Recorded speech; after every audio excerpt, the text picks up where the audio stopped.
These are some of the smartwatches we looked at earlier this year. Some are fully featured communication and media devices in miniature. Some connect through Bluetooth to your phone, allowing you to use much of its functionality at the flick of a wrist and the touch of a screen.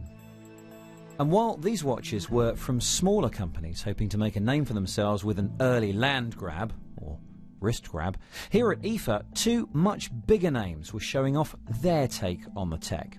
In fact, we asked the boss of one of those companies, Sony, whether the continual shrinking of technology means we're destined for a future in which we wear rather than carry our devices. I think that whether it's a smartwatch or other so-called wearables, I think that's going to be a very important market going forward. So let's start with Sony's smartwatch 2 then, shown here with an attractive pink strap. Other straps are available.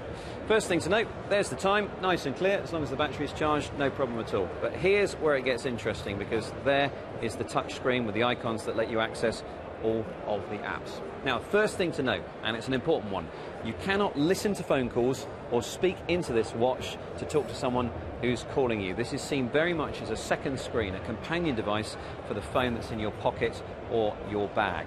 So you can see incoming notifications. That's the whole point of this watch, really, that it would alert you to any text messages, emails, Facebook messages that come into your phone. You can read the messages quite adequately there. You can't type into it. You can send some pre-programmed SMS replies, but that's about it.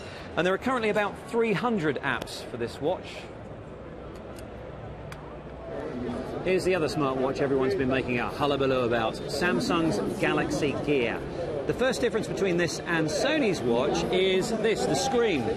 It's blank, and it stays blank for most of the time. If you want to know the time, you have to move your wrist in quite a definite, I want to see the time kind of way. And as you can see, it's actually quite difficult sometimes to persuade it to tell you anything. You can always use the button if you prefer. The backlight on the screen needs to be on for you to see anything, and I guess that's why it stays blank most of the time, because otherwise it would suck the battery dry in no time. Now, another key difference between this and Sony's watch is that you can make calls through the watch. It has a speaker and a microphone on the back here, so you can talk into it and hear someone on the other end of the line. It doesn't have a SIM card in it. You still have to connect it through Bluetooth to your device, which actually makes the calls. And interestingly, it has to be a Samsung Galaxy device. Not any Android phone will do in this case. You can also use the microphone and the speaker to communicate with S-Voice, which is Samsung's personal assistant, so you can bark commands at it. And this also has a camera, so you can take stills and 10-second videos, which you can then transfer to your phone at a later point. Now, one big problem with smartwatches is that battery-sapping backlight. Sony says you'll need to charge the smartwatch 2 every 2 to 4 days. Samsung says the Gear will only last 25 hours with normal use. Well, here's a third new smartwatch which might just be onto something. Qualcomm's Toq uses a colour Mirasol display, which is visible even when the backlight is off, and which allows the watch to run for up to 5 days without a charge. And when you do need power, you don't need a cable. It charges wirelessly on a special surface. A feature that could prove to be a winner in a future where our watches wind down every few days.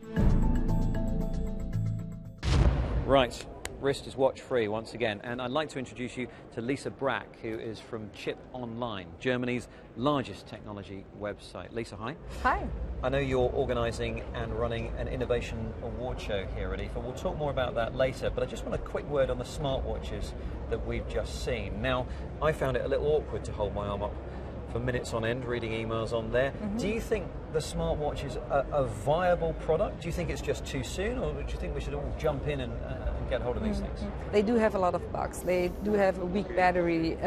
They do have some problems with the camera. You need a camera here. We have a tiny display. I think the smartwatches will be very interesting in about 1 or 2 years, when we have more functions in it, better functions, when they look nicer, not so bulky. So we're waiting for the next generation, we're waiting, yeah, possibly but the it's generation definitely after that. not too soon.